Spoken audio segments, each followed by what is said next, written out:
Magandang umaga mga bata! Magsitayo ang lahat para sa ating panalangin.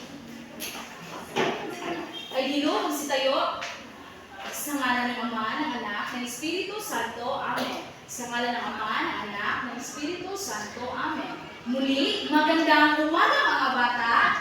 Magandang umaga po, Bibining Michelle. Bago kayo magsiupo, ay sa ayos muna ang mga kanin ng inyong mga at tulungin ang mga papel at basura na nasa sahig. Maaari na kayo magsiupo mga bata. Maraming salamat. Ngayon ay iwawasto muna ang inyong attendance sa araw na ito. Sasabihin nyo lang ang paborito nyong kulay kapag tinawag ang pangalan. Jeanette, Narito po. Felix, ako'y nagagalak dahil lahat ng aking mga mag-aaral ay hindi lumiban sa klase, kaya bigyan ng 3 bagsak ang inyong mga sarili. Bago tayo dadako sa ating aktibidad, ay aawitin muna natin ang ating pamantayan. Play the music.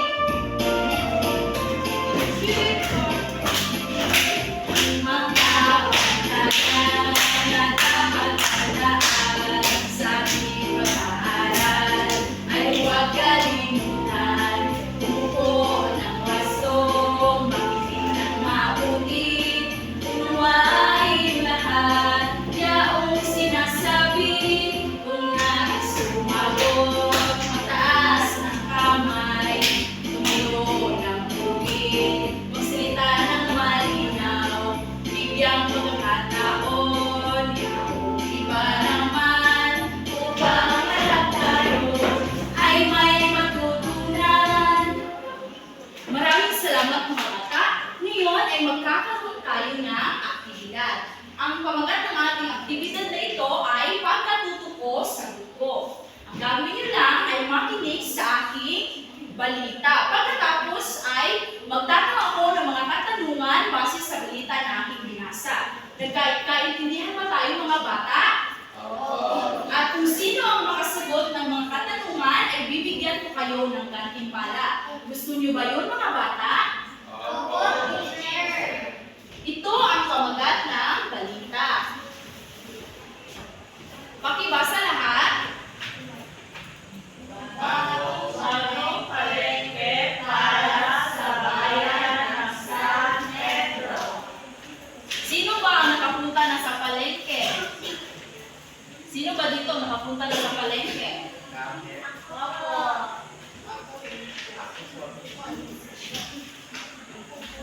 Ngayon, babasahin ko na ang balita. Kaya lahat makinig dahil may katanungan ako pagkatapos.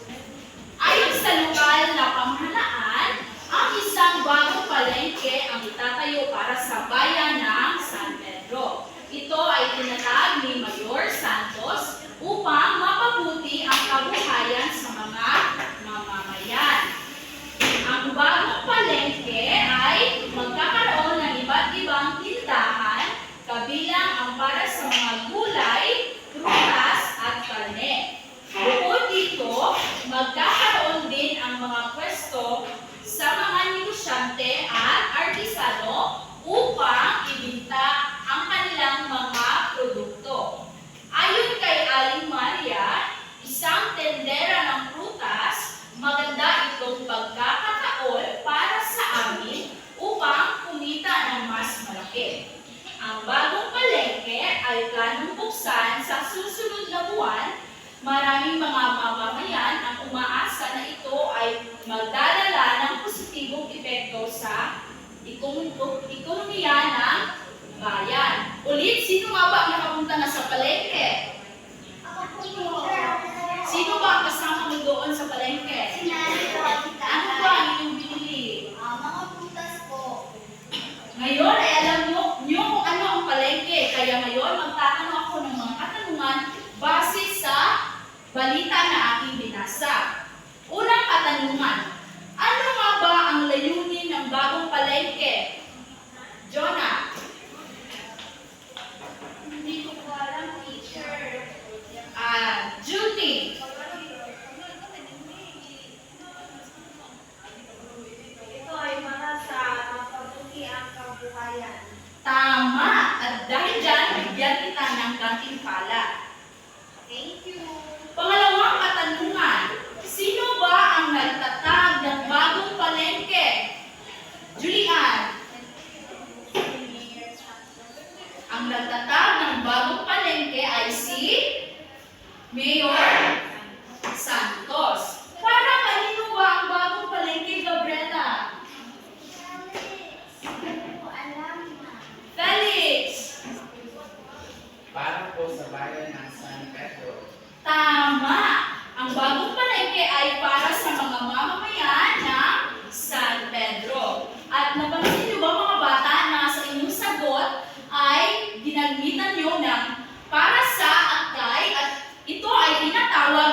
ito ay tumutukoy sa isa o ilang na pangalan, pandiwa, panguri.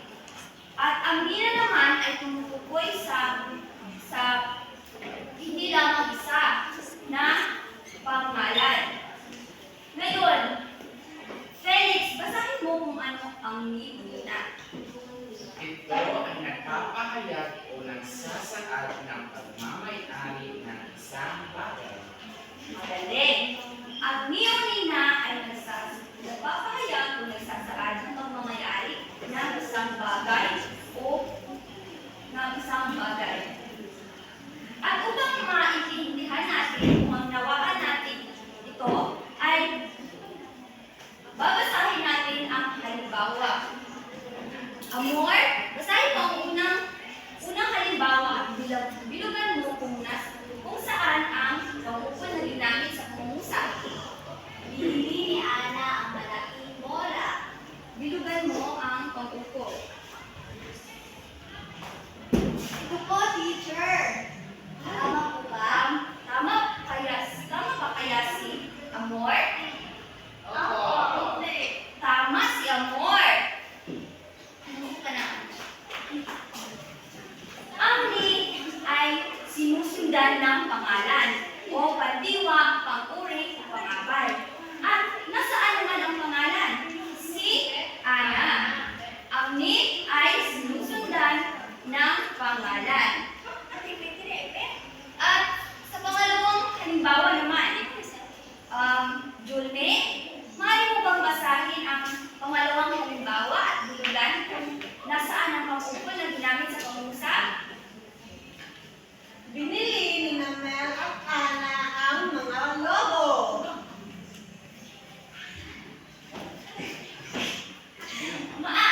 Magaling. Maaari mo bang bilugan ang pangukol na ginamit sa pangungusap, Julme? Opo. Ito? Nasaan kaya? Tama ba kaya si Julme? Tama. Bigyan niyo nga si Julme ng 3 bagsak. Bakit natin sinasabi na ang Nina ang pangukol na ginamit sa pangungusap? Dahil ang Nina ay sinusundan ng pangalan ng Mel at Ana. Naiintindihan niyo ba, mga bata? Naiintindihan mo ba, Monica? Husay. Ngayon, sino ang makapagbibigay sa akin ng ibang halimbawa ng pangungusap na ginagamitan ng pangukol na ni? Felix! Maaari mo bang ito isulat sa pisara?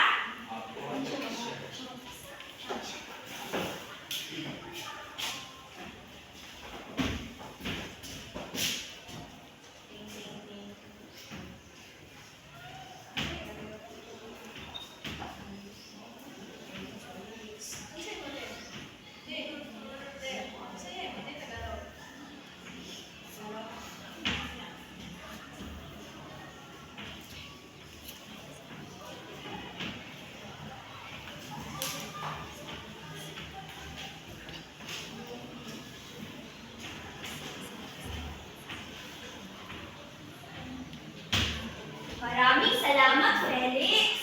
So, mga bata, maaari niyo bang basahin ang pangungusap na binigay ni Felix? Binigyan ako ni Alex ng logo. So, nasaan ang pangukol na ginamit sa pangungusap? Ang ni. Bakit? Dahil sinusundan ito ng pangalan. At sino naman ang makapagbibigay sa akin ng pangungusap na may pangukol na Nina? Amor? Maaari bang isulat mo ito sa pisara? Opo, teacher.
ginagamit ang ni-unina na pag-ukol, mga bata?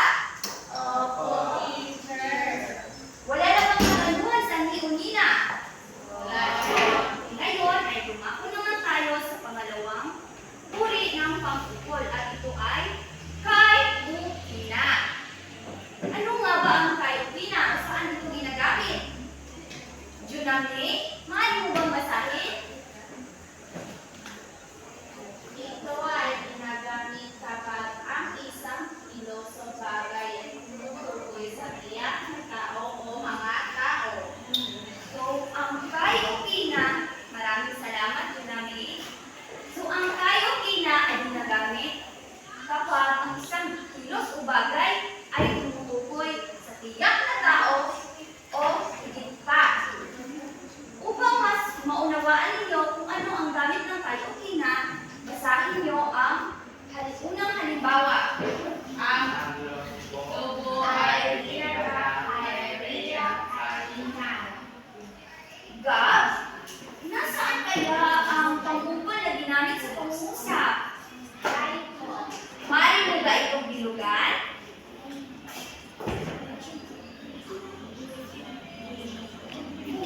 Maraming salamat, Gabriela. Katulad ng ni-una, ito ay sinusundan ng pangalan, pang-uri o pang-abay.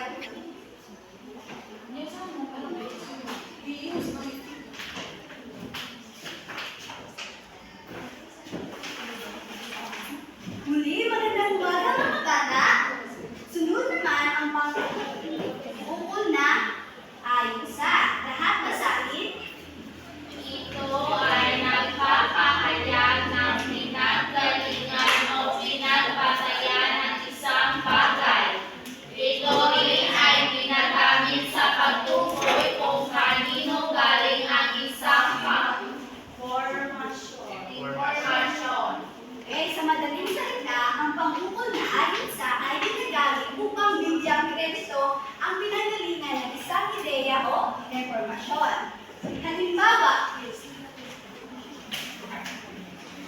Halimbawa, ayon sa mga manggagamot, kailangan natin magpalakas ng katawan upang hindi magkaroon ng sakit.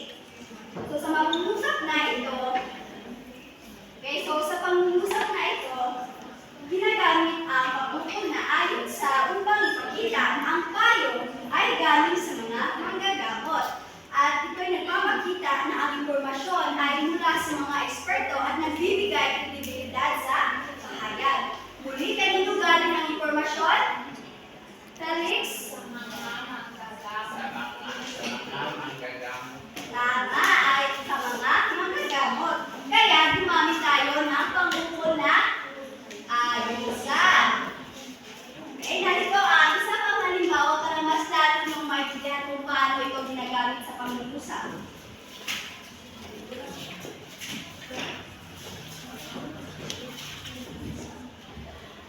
Lahat basahin. Ayon sa batas, bawal magtapon ng basura sa ilog. Okay, so sa pangungusap na ito, gumamit tayo ng pag-ukol na Ayon sa. ayon sa upang ipakita na ang kautusan o regulasyon na bawal magtapon ng basura sa ilog ay batay sa batas. Muli, kanino galing ang impormasyon? Jome? Sa batas po. Tama, sa batas. Kaya gumamit tayo ng pangungkol na ayon sa. Nagkakaintindihan ba tayo, mga bata? Opo, teacher. Okay. Sunod naman ang ukol sa. Lahat basahin. Ito ay ginagamit sa pagtukoy kung tungkol saan isang bagay. Okay, sa madaling salita, ang ukol sa ay ginagamit upang ipakita kung ano ang tinutukoy o pinag-uusapan ng isang ideya o impormasyon. Halimbawa, ukol sa sakit ng COVID-19, ang paksa ng aralin. So, muli, ukol saan ang paksa ng aralin? Tama, sa sakit ng COVID-19. Kaya gumamit tayo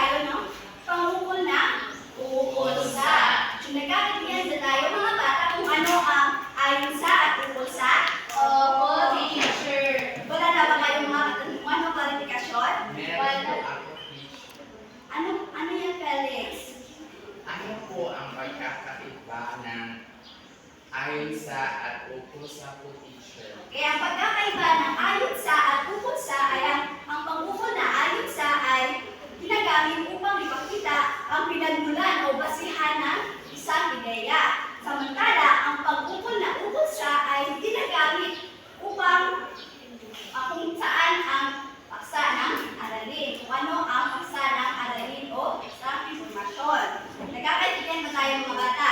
Opo, teacher. Meron ba kayong mga klarifikasyon o mga katanungan tungkol sa ating naging talakayan ngayong araw? Wala na po. Tungkol saan nga ba ang talakay ngayong araw? Ang ugnay na pang-okol. Tama. So, ano-ano ang mga pag-ugnay na pang-ukol? Magbigay ng isa, Gab, ni at Nina. Tama. Ano pa? Ano pa? Tony? Ayon sa o pusa. Tama. Meron kang lollipop. So ngayon, naintindihan niyo na ba ang ating paksa ng aralin? Opo. Kung ngayon, ay nagkakaroon tayo ng gawain. More, lapas na more.